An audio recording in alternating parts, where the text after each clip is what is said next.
जैसे कि पता चला कि हम देह भाव बचपन से ही होता है, शुरू से होता है, या कोई भय जिसको बोलते हैं झूठ, या वो हमारे जन्म से ही अंदर होता है, या शरीर का होश शुरू से ही होता है, तो फिर इससे दूसरी तरफ शिफ्ट होने का क्या चांस है? ये प्रश्न शायद आपने बहुत गौर से सुना होगा, फिर भी एक बार मैं रिपीट करना चाहूँगी। ये मैम पूछ रही हैं कि देव भाव बचपन से होते हैं, कोई भय या झूठ हमारे जन्म से ही हमारे अंदर होता है, या बॉडी कॉन्शियस शुरू से होती है, तो इससे दूसरी तरफ शिफ्ट होने का क्या चांस है? आचार्य प्रशांत जी देव भाव के बारे में बहुत अच्छे से समझाया है। आप लोगों ने शायद ये वीडियो भी देखा होगा, और अगर नहीं देखा है तो नीचे डिस्क्रिप्शन में जाकर उसका लिंक दिया हुआ है, आप वो वीडियो अच्छे से देख सकते हैं।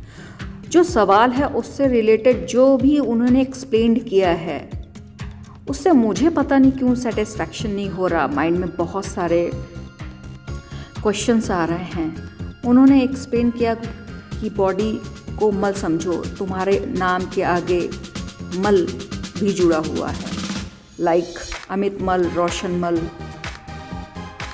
और ये भी बोला कि तुम्हारे नाम के आगे वो मल हमेशा जुड़ा ही रहेगा। और कहा कि जब आप मर जाते हो तो आपके सगे और संबंधी आपको फेंक आते हैं। मरने के बाद 4 घंटे भी आपके पास कोई बैठ नहीं सकता, और शमशान घाट में चिता पर कुत्ते मूत कर चले जाते हैं। इस वीडियो में 2 स्टोरीज भी कंप्लीट की हैं जो कि बहुत अच्छी हैं। एक स्टोरी में सिद्धार्थ की स्टोरी है, जो अपने महल में बैठकर राग और रंग में डूबे हुए हैं, मगन थे, मगर अचानक रात में नींद खुलते हैं और जो नर्तकी होती हैं उनकी सच्चाई जो होती है वो उनके सामने आ जाती है, जिसके देखकर वो रूप क्या होता है वो अच्छे से समझ जाते हैं। And the second one is कि एक मुसाफिर एक पर्सन से बस्ती का पता पूछता है, मगर वो उसे मरघट का पता बता देता है। जो कि ये दोनों स्टोरी ओशो जी की बुक्स में एक्सप्लेन्ड हैं। अच्छा बोला कि जितनी बातें मैं कह रहा हूँ वो आपको भी पता है। ये बात बहुत अच्छी लगी मुझे। और ये भी बोला कि दबाया मत करिए। सर आपने जो भी बोला वो एकदम सही बोला, लेकिन क्या बिना बॉडी के चेतना का कोई अपना अस्तित्व है? क्या बिना बॉडी के हम चेतना को समझ सकते हैं? क्या सिर्फ अकेली चेतना से हम किसी चीज़ को उठा सकते हैं, पकड़ सकते हैं या छू सकते हैं? और अगर ऐसा है तो हमें ये क्यों बताया गया है कि बॉडी गॉड का टेम्पल है, इसमें गॉड रहते हैं, इसकी केयर करो, भोजन भी ऐसे करो, ये सोच कर करो कि भोजन मैं नहीं मेरे गॉड खा रहे हैं। और शायद इसीलिए अन्न को ब्रह्म बताया गया है, और इसी अन्न से हमारी बॉडी में ग्रोइंग चेंजेस आते हैं। हम बच्चे से बूढ़े हो जाते हैं इसी अन्न को खा कर बॉडी में चेंजेस आते जाते हैं। एक्चुअल में अगर हम गौर से देखें तो शायद अन्न का हम एक ढेर हैं। हमने बहुत से लोगों को देखा है बॉडी को बहुत कष्ट देते हैं, पीड़ा देते हैं। लोग एक पैर पर खड़े रहते हैं सालों तक, खुद को कष्ट देकर, सिर्फ इसलिए कि मेरा नाम होगा, कि एक पैर पर वर्षों से वो खड़े हैं। क्या ये सही है? क्या बॉडी को कष्ट देना सही है? पूरी ह्यूमैनिटी की बॉडी फॉर्म है। गॉड को बॉडी के रूप में हम रियलाइज करते हैं, उसकी चेतना से नहीं। और शायद इसीलिए एक मूर्तिकार मूर्ति जब बनाता है मिट्टी से, तो उस मिट्टी से वो बॉडी का शेप देता है और उस शेप में गॉड को प्रेजेंट करता है। आप किसी भी धर्म में देखें, हमें उन संभावनाओं तक पहुंचने के लिए जो एक्चुअल में है, कोई ना कोई तो सपोर्टिव चाहिए। जब तक हम अलाइव रहते हैं, बिना बॉडी के हम एक पैर भी आगे उठा नहीं सकते, क्योंकि चेतना बॉडी को अलर्टनेस देती है चलने के लिए।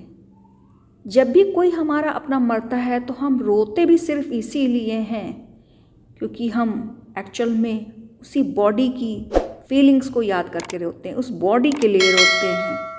दुख भी हमें इसी बात का होता है, लेकिन दूसरी तरफ एक रियलिटी को भी जानते हैं कि चेतना नहीं है, बॉडी अकेली सफ़र ही नहीं कर सकती। इसलिए हम तुरंत क्रियाकर्म का इंतज़ाम करते हैं। बॉडी और सोल एक दूसरे के पूरक हैं। बॉडी के मरते ही मन और आत्मा बॉडी का साथ छोड़कर चल देते हैं। भगवान शिव ने तो बॉडी को इतना सम्मान दिया है कि मरघट की राख को श्रृंगार और अपनी बॉडी को उसी राख से हमेशा कवर करे रहते हैं। मीन्स तो ज़रूर होगा बॉडी का सर। अब चाहे हमारी चिता पे बाद में कुत्ते ही क्यों ना मूत जाएं। सर कुछ ऐसा बताएं लाइफ की रियलिटी को कि उसको खोलना ना पड़े, चीख निकल आए जब वो खुलकर अपने आप आकर सामने खड़ी हो जाए। ठीक उस तरह कि जब भगवान बुद्ध ने अपना महल छोड़ा तो उन्हें अपने महल से चारों तरफ आग की लपटें ही लपटें दिखाई पड़ी। इट वॉज गुड सर, बहुत अच्छा बताया आपने। देह भाव बचपन से हमारे अंदर होता है। जगत ही पूरा एक आवरण है। कोई भी वस्तु बिना आवरण के नहीं है शायद इस जगत में, क्योंकि ये उस बीज की तरह है जिसके ऊपरी खोल के अंदर वो सारी संभावना छुपी होती हैं जो कि विकास और सृजन शक्ति में सहायक बनाती हैं। और बिना खोल के वे सारी संभावनाएं विकास और सृजन के काम में शायद नहीं आ सकती, क्योंकि उनको बेस चाहिए, एक आधार चाहिए। जैसे दिन के बाद रात, अंधेरा प्रकाश, ऋतुओं का बदलना। गौर से अगर देखें तो ये एक सिक्के के दो पहलू हैं। जब एक होता है तो एक की एब्सेंस दिखती है। जब हम सो जाते हैं तो हम सपने देखते हैं और कहते हैं कि रात पता ही नहीं कैसे कैसे सपने आए, और सपने में हम कहीं दूसरी जगह पर थे। हम कहाँ थे कुछ पता नहीं। आप तो सो रहे थे, फिर वो कौन था जो सपने में कहीं और गया था? ये आपकी शायद एब्सेंस थी। दिन होते ही चारों तरफ सूरज का प्रकाश रहता है। इसका मतलब ये नहीं होता कि चांद नहीं है, बस तेज प्रकाश की वजह से चांद दिखाई नहीं पड़ता, होता वही ही है। बॉडी कॉन्शियस के प्रति झूठ या भय हमारे अंदर इसलिए होता है क्योंकि हमारा सामना किसी से जब भी हुआ, बॉडी के थ्रू ही हुआ। अपने को देखने से पहले हमेशा नज़र दूसरों पर गई, और ऐसा आज ही नहीं, हम जन्मों से हमारे साथ ऐसा ही होता आया। क्योंकि अपने आप को देखने के लिए आईना चाहिए, लेकिन हम आईने में अपने आप को देखकर भी संतुष्ट नहीं होते। सवाल ज़रूर आता होगा कभी ना कभी कि क्या एक्चुअल में मैं यही हूँ, मगर फिर अपने कामों में बिजी हो जाते हैं। लेकिन ये सवाल कैसे आया, सोचने वाली बात ये है, वो सच है। जी हाँ, वो एक सच है जो आपके भय और झूठ से भी ऊपर उठकर खड़ा हो जाता है और सवाल करता है कि अपनी रियलिटी में आओ, जो एक्चुअल में हो। उस बीज की खोल को तोड़कर और उसमें जो संभावनाएं हैं, वो जो सृजन है, जो विकास है अपने अंदर सिमेटे हुए है, उसको देखो जिससे तुम बने हो। और उन्हीं का दूसरा सवाल कि बॉडी कॉन्शियस से भी ऊपर हम कैसे जा सकते हैं, क्या चांस है। महर्षि रमन की एक बात मुझे बहुत अच्छे से याद है। उन्होंने कॉन्शियस के बारे में बहुत अच्छे से बताया है कि एक मकड़ी जैसे जाल का निर्माण करती है, उसी तरह उसको वापस भी खींच लेती है। उसी तरह मन जगत को प्रतिबिंबित करता है और पुनः स्वयं में स्थिर कर लेता है। मन जब स्वरूप के बाहर आता है तो स्वरूप प्रकट करता है। इसलिए जब जगत प्रकट होता है तो स्वरूप प्रकाशित नहीं होता, और जब स्वरूप प्रकाशित होता है तो जगत प्रकट नहीं होता। जब कोई मन के स्वरूप की खोज करता है तो मन विलुप्त हो जाता है और आत्मा ही रह जाती है। निरंतर मन का चलना यानी किसी स्थूल पे अवलंबित है, जो अकेला नहीं रह सकता। मन हमेशा किसी वस्तु पर एकाग्र होता है, अकेला नहीं रह सकता। उसे कुछ न कुछ चाहिए। यह मन है जिसे सूक्ष्म शरीर या जीव कहते हैं। मन का स्रोत हृदय होता है। जब मन हृदय में होता है तो हम अंतर्मुखी होते हैं, और जब मन हृदय से बाहर होता है तो बाहरमुखी यानी जगत हमें बाहर की तरफ प्रतीत होता है।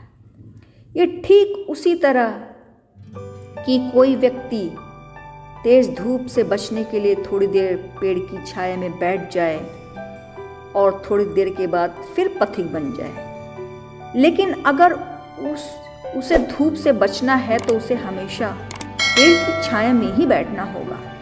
मन हृदय से बाहर न जाए, और ऐसा पॉसिबल है तो सिर्फ अभ्यास से, निरंतर अभ्यास से ये मन हृदय में हमेशा के लिए रह जाता है। Wakefulness is the goal, and wakefulness is the taste of all their teachings. Zarathustra, Lao Tzu, Jesus, Buddha, Bahauddin, Kabir, Nanak, Osho, all the awakened ones have been teaching a single theme: wakefulness, wakefulness and wakefulness. Very deep thoughts. मैंने जो भी बातें आपसे share करी हैं, मैंने भी कहीं ना कहीं से पढ़ी हैं। कुछ अपनी थॉट्स पे क्वेश्चनिंग करके, रियलाइज़ करके प्रेजेंट करी हैं। और ये वीडियो ना तो किसी के कंपैरिजन में है और ना किसी को आहत पहुंचाने का है, क्योंकि सवाल भी उन्हीं से किए जाते हैं जिनसे उम्मीद की जाती है उत्तर मिलने की, जहाँ से आशा होती है। मुझे पता है कि मुझे बहुत सारे नेगेटिव कमेंट्स ज़रूर आएंगे, बट मुझे इसकी बिल्कुल भी चिंता नहीं है, बिकॉज़ ये बात है मेरी अंडरस्टैंडिंग की, ये बात है लोगों के अवेयरनेस की। अगर किसी को मेरी बातों से आहत हुआ है तो प्लीज़ मुझे माफ़ करिएगा। Thank you so much. Stay blessed. Jyoti. Thank you.